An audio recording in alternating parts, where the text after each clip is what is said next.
We're here at the BAMC Showcast, SojaCon Night 1. My guest this time, filmmaker who transitioned to comics, Mr. Joe Lujan. How you doing, sir? Pretty good, man. Thank you for having me. You're originally from Massachusetts and from El Paso, correct? Yeah, so I was born in Los Mexico, and I was raised in El Paso, Texas. And you said you went to Mount High I School? went in Mountain High School class of 2007. You're young. You said at one point you leave El Paso. So about 10 years ago, a little over 10 years ago, I ended up leaving El Paso and I went to Las Vegas. I was there for a few years and then I moved to Los Angeles after that. Now I'm back and forth to Los Angeles. So when did you first get involved in film? I actually got into it when I was living in El Paso. I went to a UGC about it, and I was doing the media production technology program. I was just doing my own thing. I was doing little short films here and there. So I ended up. I stole my parents' video camera, and I was like getting my brothers and cousins, and we would make short films. And I would edit it, and then I would show it to the family. That's kind of how it started. Just short films. Eventually, I went into feature films, and now it's my job. Now it's what I do for my job. So when was the first feature? Was that here in El Paso or was that My later? first official feature, I want to say that got distributed, was a film called Rust. I did that out in Las Vegas. That was more of a Texas Chainsaw style type of film. And approximately what year was that? That was in 2013. Okay, and so first film, where does the story go from there? Well, after that, I did a sequel to that because it did very well in the film festival circuit. I did another film called The Telephobia that definitely brought the next level in filmmaking for my career. And we did a sequel to that. After that, it opened a lot of doors when it came to investors and financing. I ended up getting an investor that came in and funded by film The Immortal Works, and that was a big project. I focused mainly on horror at that point, but the producers were more like they wanted something more family friendly. They wanted something more for a broader audience. It sells more. So they're like, well, you have something like that. And I had some comic book characters that I was drawing when I was going to EPCC. And I was doing that for fun. I put that in the back burner. When they asked that, I pulled that out. And then the Immortal Wars came to life. Then I started creating the universe, the Ravage Rain universe, the cinematic universe. We shot the first one that came out in 2015. And that did very well. We got a lot of notoriety for that film. After that, we jumped straight into the sequel. Both films star Eric Roberts, Tom Sizemore, Bill Overs Jr. Mindy Robinson is also in the film in the second one. And the franchise grew. Then I have the comic books, The Vanquishers. There's a Tricolich comic book series. It blew up. So Yeah. how many films in were you before you went into the comics? First time you started transitioning. Yeah, I was officially 4 feature films before the comic books started coming into play. Normally, it's comic book first, then film. That's the normal way. When it was the way I did it was I drew all the characters for fun and I would write little stories and post them online. Then I did the movies and then I did the official comic books that got published. So it's a straight film adaptation. Yeah, well, no, the books actually follow the events from the original trilogy. So it's after all the films, that's where the comic books began. Same characters. Okay. Yeah, same characters, but if you read the books, you're gonna know what happens to the characters in the film because it's after the book. So don't read the comics first, you just play the movies. If you haven't seen the films, yes, not necessarily. You still get it, but yeah, still read the books. You want to read the books. I'm not saying for me, but it's like Star Wars. You only start with episode 6. Exactly. Yeah, but on our website, carcass-studios.com, we actually have the official timeline where you can follow the book, the movie, and it goes back to because we have a mini series as well, like a TV series. Then you watch that episode. We broke down the whole timeline for everyone who wants to watch it in chronological order. Now here's SojaCon. I saw you have your films here. You have DVD, standard and Yes, sir. That's the graphic novels. Then the graphic novels. We also started and launched this weekend our trading card collection. So the universe, the Ravage Rain universe, consists of 140 characters, the entire universe. Now we're doing in the style of like trading cards, like Pokemon cards. They have the level of their power, how strong their abilities, and now we've launched that here this weekend. So we now have trading cards for all the characters. Nice. So how many project packs were there? 142 because there's some very rare rare ones that not everyone can get their hands on. Are those like con exclusives or? Those will be con exclusives. Not this con. Right now we're doing just the normal ones, but the rare ones in the next cons to come, we're gonna little by little release one. So like New York City Comic Con or San Diego, they have. We're gonna wait for those big ones to do the rare ones. You know, they're holographic. They're, you know, one of the main characters, Tricalypse, she has a dark side. So you could probably get regular Tricalypse, but the dark Tricalypse you probably won't get. That's one of the rare ones. Yeah. So what kind did they go do? They gotta fly to San Diego or? We don't know yet. They kind of booked me. They booked me where they want to put me. Right now, we're marketing because my new film, The Immortal Wars Part 4 of the franchise, was released this week in Apple TV. So right now, we're marketing and promoting that film right now. So it's Apple exclusive? Apple TV as of right now, yeah. They'll be exclusively there, and then weeks to come, they're going to jump on more platforms after that. The previous chapters, the previous ones, are those on other platforms? Those are all available on all major platforms. Walmart and Target carries the DVDs, the physical for part 1 and 2. Yes. Carcass Studios only has a physical for the third installment. But all of the other films are out now. It's just that's the new one that's been released. You have all 4 for sale right now, right? Only 3. We only have 1, 2, and 3. Yeah. The fourth one, which is Decay Paradox. Now, stream that. We want you guys to stream that. Okay, gotcha. Yeah. I assume there may be a physical release. There will. Yeah, we are actually working on a box set with the entire franchise that includes the TV series Immortal Legends, and we also have a animated series that we're working on called Tournament. That also includes the box set. We're looking at the holidays on that. It seems next year. This season. I can't myself. Yeah. So the whole box set with exclusive content, remastered versions of the first 3 that have previous release. We're re-releasing them remastered. Some of them have been re-edited. And yeah, that's kind of how it's going right now when it comes to the World War. So how did you get the massive dice? Like I saw you there at Roberts. Can't be an easy get. So how did you go about something like that? It honestly went through my entertainment lawyer. That was kind of how the introduction started. After that, we kind of built, the relationship with him. Great guy. When I wanted him back to the sequel, he's like, yeah, let's do it. Let's come back to the sequel. As of right now, we're expecting for him to return for the last one. We're waiting now after Dancing with the Stars, because he just got up Dancing with the Stars.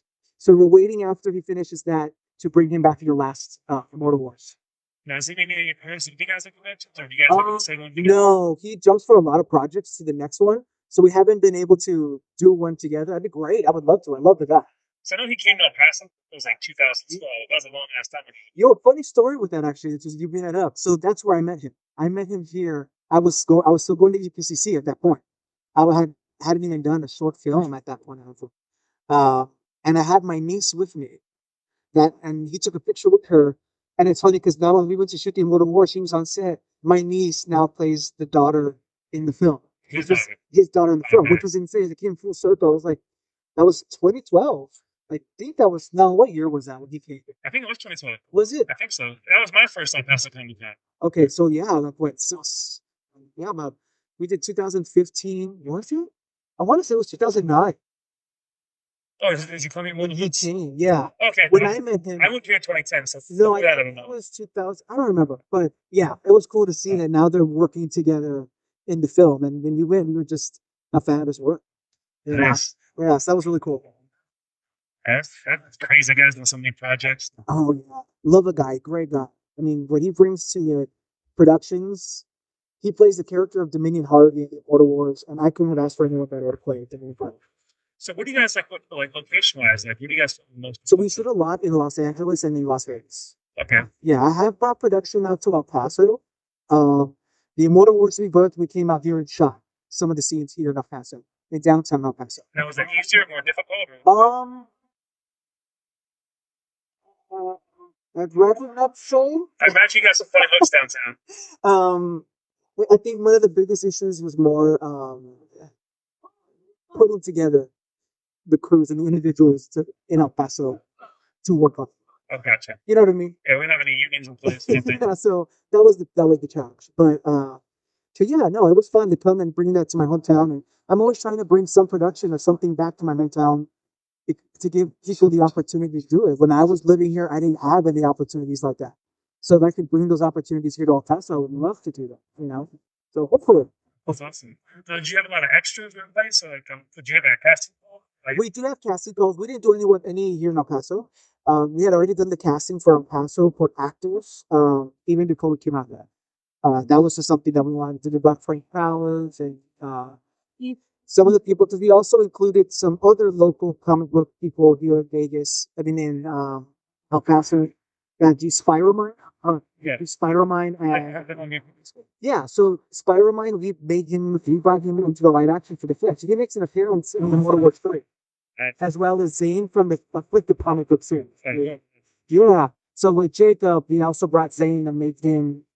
This is the Immortal Wars Rebirth Part 3. Part 3. Yeah. And with the last one, I want to open up the doors again. So if there's other comic book creators that want to see their character in the live action, we want to open and invite them. They can make appearances in the last Immortal Wars. So number 5 is the final one? Yes. At the moment? At the moment. I always say it's the last one, and then we do it. Tentatively. Yeah. There was originally supposed to do 3, and now Part 4 just came out.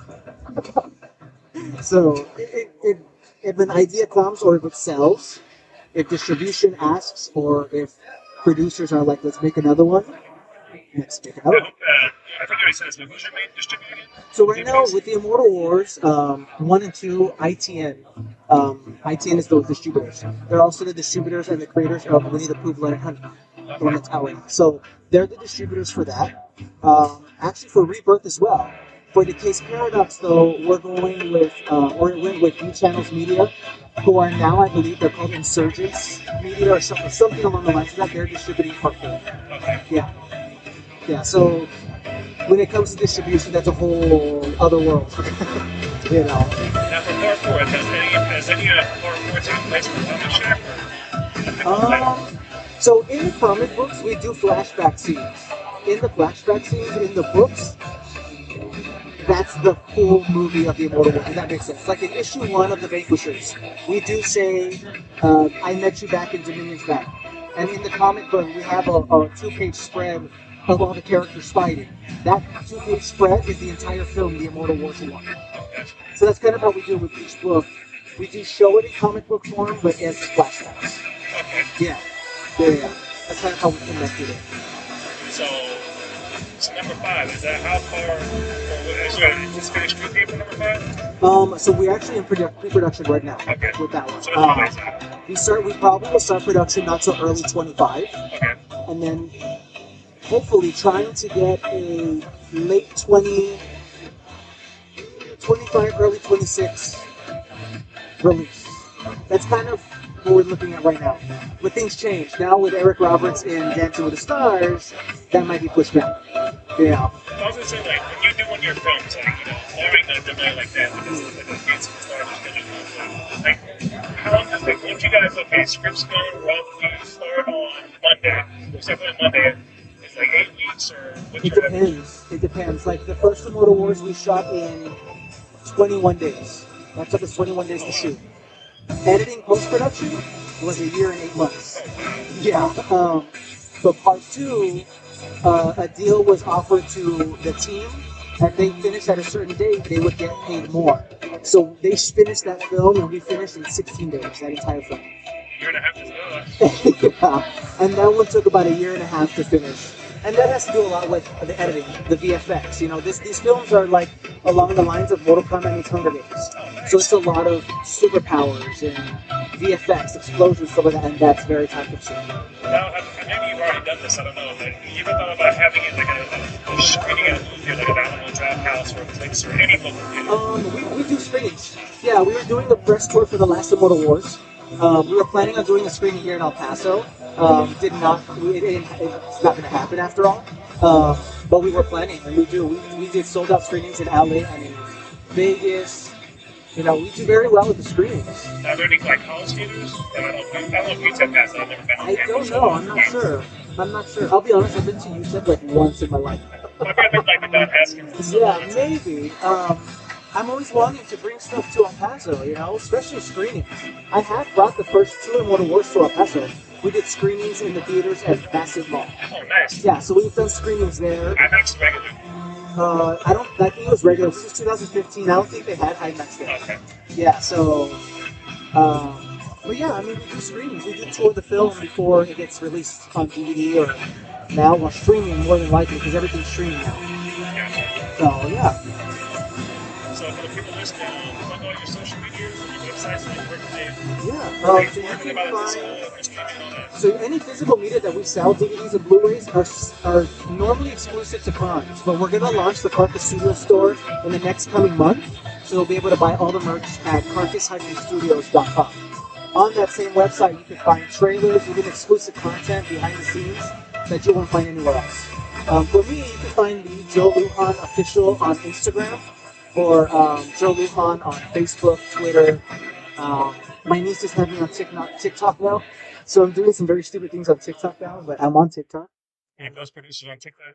Yeah, that's the world now. But yeah, Joe Lujan on any social media platforms, you'll be able to find me, or Carcass Studios, like a dead carcass. Carcass Studios on any social media platform as well. All right. And that's what I have for you. No, just support the arts and just keep on buying physical media. Definitely, I'm definitely done with that, man. Yeah. DVDs, CDs, comics, it's good for Everything. man. It definitely helps all the artists out here. Netflix cancer DVDs, dude. Oh my gosh, yes. Oh, yeah. I hope you have a good con and have a good day. I appreciate you for having me. Take care.